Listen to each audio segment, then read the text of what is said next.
Epstein உலக திரைமறையில் Epstein என்பவன் யார்?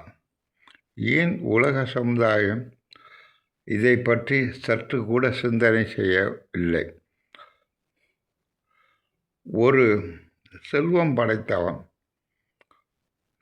படைத்தவன் தனக்கு நிகரான சந்தோஷத்தை அடைய, அவன் மனதில் நினைக்கக்கூடிய விஷயங்களை அடைய என்னவென்றாலும் செய்வான். அழகாக வள்ளுவர் சொல்லுவார், ஒரு திருக்குறள், செல்வத்துள் செல்வம் செவிச்செல்வம், அச்செல்வம் செல்வத்துள் எல்லாம் தலை. அறிவுபூர்வமாக தெரிந்து கொள்ளக்கூடிய விஷயங்களை வைத்து அவன் சிற்றறிவுக்கு ஏற்ப நடந்து கொள்வான் மனிதன். ஒரு விஷயம் இன்னும் நிறைய திருக்குறளில் சொல்லுவார், அதை விடுங்க, திருக்குறளை விடுங்க. ஒரு மனிதன் தவறான வழிகளிலே நடக்கிறான் என்றால் அதற்கு அடிப்படை காரணம் என்ன? அவனுக்கு போதுமான கல்வி அறிவு கிடையாது. ஒன்று, பெற்றோர்கள் வளர்ப்பு முறையிலே தவறு இருக்கிறது. ரெண்டாவது விஷயம், உண்மையான கல்வி அறிவு ஞானம் என்றால் என்ன? இது கிடையாது. இதெல்லாம் அடிப்படையில் இல்லாத ஒரு மனிதன் வாழுகிறான் என்றால் அவனுடைய சிந்தனைக்கு என்ன தோன்றுகிறதோ அதை பற்றி தான் இந்த உலகத்தில் வாழ்வான். அப்படி வாழ்ந்தவன் தான் எப்ஸ்டீன். அவன் தன் கற்பனைகளுக்கு தனக்கு அடிமையாக வாழ வேண்டும், மற்றவர்களை துன்பப்படுத்த வேண்டும், பாலியல் பலாத்காரம், நிறைய விஷயம் யூடியூப்பில் வந்துட்டு, அது முக்கியமான விஷயம் அல்ல. ஒரு சராசரி மனிதன் இப்படித்தான் வாழ வேண்டும் என்ற நூல்கள் உலகத்திலேயே எந்த மொழிகளிலும் கிடையாது. பைபிளில் அல்லாஹ்வை பற்றி கூறியிருப்பாங்க, கடவுள் இந்த மாதிரி கூறியிருக்கிறார், புரியுங்களா? அதே மாதிரி திருக்குறளில் அப்படி தான். இந்து சமயத்திலே மட்டும்தான் பலவிதமான நூல்கள், பல லட்சம் நூல்கள். இவை எல்லாமே ஒரு மனிதன் இப்படித்தான் வாழ வேண்டும் என்ற கருத்தை வலியுறுத்தி கூறியது. தமிழ் மதம், சைவ மதம், அதில் கூறக்கூடிய அனைத்து விஷயங்களையும் அவனுக்கு புரியாது. அதை சொல்லிக் கொடுக்க படித்த அரசியல்வாதிகளும் கிடையாது, அரசாங்கமும் கிடையாது. அப்படி படித்தவன் தான் ஒரு தலைமை உள்ளவன், ஒரு தலைமை பண்பு அடையக்கூடியவன், எல்லா விஷயத்திலும் அறிவு சார்ந்த விஷயவனாக இருந்தால்தான் அவன் தலைவன், அரசன். இதெல்லாம் சொல்லுகிறான். அரசியல், அங்கவியல், ஒளிவியல்னு வள்ளுவர் பிரித்திருப்பார்.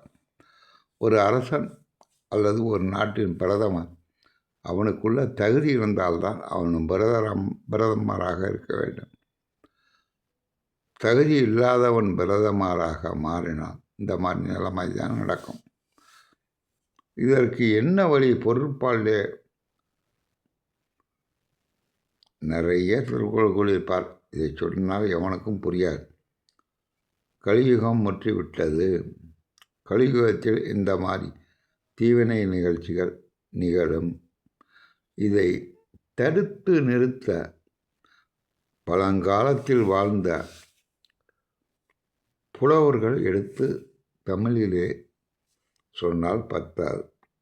உலகத்தில் உள்ள அத்தனை மொழிகளிலும் ஒரு மனிதனுடைய வாழ்க்கை இப்படித்தான் இருக்க வேண்டும் என்று கூறினால், அதை கல்வி முறையாக மாற்றினால் அந்த நாட்டு அரசாங்கம் சத்தியமாக இந்த மாதிரி சம்பவங்கள் நடக்காது.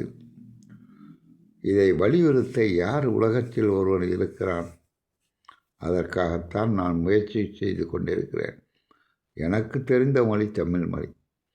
தமிழ் மொழியிலே கூறினால் தமிழர்கள் படிப்பார்கள், கேட்பார்கள். 100க்கு 10% கேட்குறான் வச்சுக்கோ. அடுத்த ஆங்கிலத்தில் வாழும் மனிதர்கள், அரபிய மொழி, ஜப்பான் மொழி, எவ்வளோ இருக்குது. அத்தனை மொழிகளிலும் வாழும் மனிதர்கள் எப்படி இதை பயன்படுத்துவார்கள்? அவனுக்கு தெரிந்த மொழிகளில் தான் நாம் ஆங்கிலத்தில் டிரான்ஸ்லேட் செய்ய முடியும், அரபு மொழியில் டிரான்ஸ்லேட் முடியும். அப்போ தான் அவனுக்கு இவ்வளோ விஷயம் இருக்கிறதா, உண்மை என்ன, வாழ்க்கையின் தத்துவம் என்ன என்பது புரியும். இதை உலகத்தில் உள்ள அத்தனை மொழிகளுக்கும் நாம் இந்த கருத்தை சொல்ல வேண்டும். எந்த கருத்தை சொல்வது? உங்களுக்கு அனைத்துக்குமே புரியாத புயல்.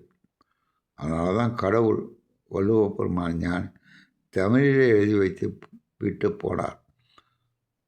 தமிழ் அறிஞன் எவனாவது ஒருவன் வரமாட்டானா? இந்த உலக சமுதாயத்தை திருத்த மாட்டானா? தமிழ் மொழிகளில் உள்ள கருத்துக்களை சொல்ல மாட்டானா என்று திருக்குறளை எழுதி வைத்து விட்டு போனார். அந்த திருக்குறளை படித்தால் உலகத்தில் இந்த மாதிரி தவறுகள் நடக்காது. கல்வி என்றால் என்ன, கடவுள் என்றால் என்ன, உலகம் என்றால் என்ன, தர்மம் என்றால் என்ன, தத்துவம் என்றால் என்ன, அத்தனை விஷயத்தையும் ஒரு மனிதன் புரிந்து கொண்டால் வாழ்க்கையில் தவறு செய்ய மாட்டான். ஆனால் இதை சொல்லிக் கொடுக்க வள்ளுவ பெருமான் ஞானி கடவுள் தமிழிலே எழுதி வைத்து விட்டு போனார். முதலில் தோன்றிய மொழி தமிழ் மொழி. ஆனால் உலகத்தில் பல சமுதாய மொழிகள் இருக்கின்றன. அத்தனை மொழிகளிலும் உண்மையான விளக்கத்தை எவன் எடுத்து கூறுவான் இந்த உலகத்தில்? இதற்காக நான் போராடி கொண்டிருக்கிறேன். ஏஐ, ஆர்டிஃபிஷியல் இன்டெலிஜென்ட் இவ்வளோ நாலேஜ் வந்தாலும் ஒவ்வொருத்தரும் $5, $10, $100, $500 கேட்கலாம். அந்த மொழியில் ட்ரான்ஸ்ஃபர் பண்ணி வீடியோ கூட அறிவுபூர்வமான மக்கள் இருந்தால் இந்த உலக சமுதாயத்தில் 100% குறைக்கலாம். 10% பேரை குறைச்சா 10% உள்ள ஒருத்தன் 100% பேரை சமுதாயத்தில் கெட்ட வழியில் வாழ நினைப்பவனை தடுப்பான். இது என்னுடைய கருத்து. நன்றி மாணவர்களே. அடுத்த வீடியோவில் பார்க்கலாம். நன்றி, வணக்கம்.